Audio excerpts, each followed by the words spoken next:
Hey guys, so I'm back here from beautiful Antalya in Turkey, and it's my first time here.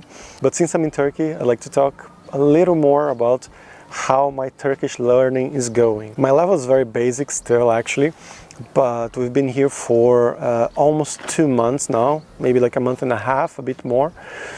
And as I said before, Turkish is probably the hardest language that I've tried to learn so far. It's like the grammar is crazy, and the way they structure their sentences and all of this, it's really like from another world. If you studied Japanese before, it's very similar, like the grammar of Japanese, of Korean, and Turkish. But yeah, that makes it really hard. And on top of that, they still have a lot of conjugations and cases like genitive, dative, ablative, things like that. So yeah, it's really a challenge. But I'd like to show you guys a little bit about how we're trying to learn this, the method that we're using. You know that I really like Anki, like flashcards. I use Anki basically all the time for all my languages, both to learn them and to practice, to keep them active in my head. But right now we're using a different method a bit. I'm studying with Lucas, my friend Lucas Bighetti. You've seen him already in this channel, also doing the 10-week challenge maybe 3 years ago, trying to learn Turkish. I had forgotten everything when I came here to Turkey, basically. I had to learn everything from scratch. But yeah, now we have a teacher and the classes are a bit different, and I want to show you how they work. So first of all, our teacher, her name is Damla. She's a really good teacher. She's on italki. If you want to have Turkish lessons with her as well, I really recommend her. And the idea is that we have a Google spreadsheet where she writes everything that we say, like every single word, every single sentence, from merhaba, which means hi, to like more complex things. Of course, if we say something wrong, if we don't know how to say it, she writes it in a correct way, and that really helps. Let me show you a little bit of how that works. Evet, o YouTuber ama o programcı, o programcı da. Aynı zamanda programcı da. Evet. Aynı zamanda. O ayrıca programcı. Evet. Kamil zengin. Oh wow. Neden? Neden? Çünkü programcı olarak çalışıyor. Oh.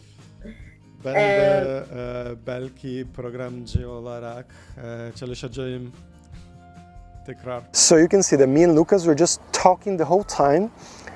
Sometimes she says something as well. She asks questions if we run out of topics, for example, run out of things to say, and that helps a lot as well. But most of the time it's just me and Lucas talking, and talking only in Turkish. It's a new method, but I really like, because she's a really fast writer and she writes basically everything that we say, as you can see. Bilmiyorum. Çünkü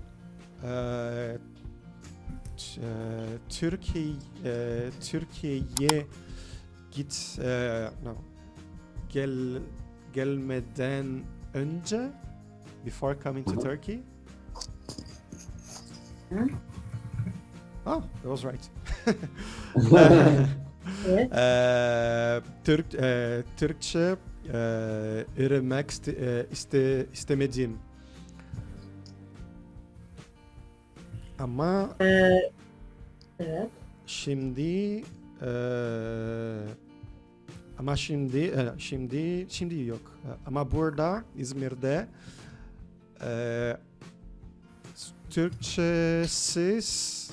Türkçesiz hayat çok zor. Hı? Ve bu yüzden Türkçe öğrenmeye başladım. Ama Türkiye'den sonra nasıl olacak bilmiyorum. Okay. And a big advantage of this method is that we only use words that we really need. Like if we're speaking to each other, we are speaking like we would speak in English or in Portuguese, whatever. So these words that we're using, they're important words. They're not words that you use maybe like once a year. No, it's words that we would use in a normal conversation with each other, with our Turkish friends, with our Brazilian friends. That means that they're important words to learn. And after that, after the lesson, it's 1 hour speaking in Turkish like this, we review the whole lesson, go through everything again to see which are the new words that we didn't know. Then I add them one by one to my flashcards with the advantage that I already have the phrase that I used during the lesson corrected by the teacher. So it's an important phrase, a phrase that I would use because I did use it. So I can just like copy paste basically like the word and the phrase to give some context for my flashcards. But yeah, Turkish is really, really hard. I know so far around 1,000 words. And I can more or less say what I want to say. Like when I have to speak with Turkish people, I can more or less say what I want to say, but it's really, really hard to understand.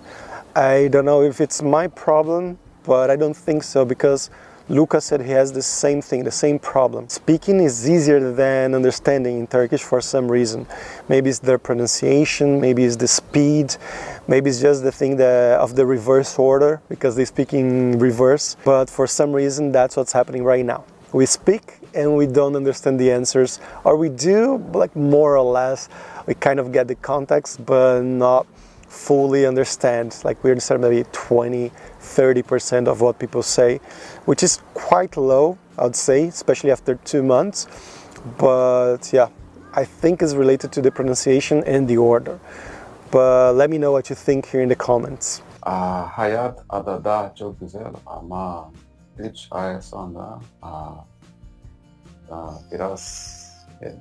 birazcık sıkıcı. Sıkıldım. Hı hı. Sıkıldım. Okay, sıkıldım. 3 ay Ya sonra sen? biraz sıkıldım. Ben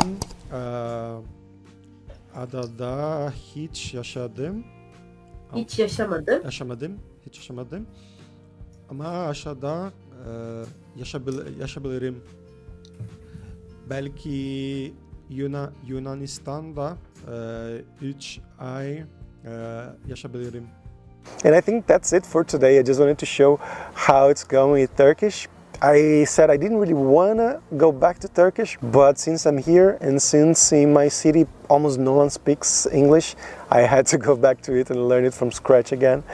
But soon we're going to start learning Armenian for our 10-week challenge, and we're going to make videos here for my YouTube channel and for Lucas's YouTube channel as well.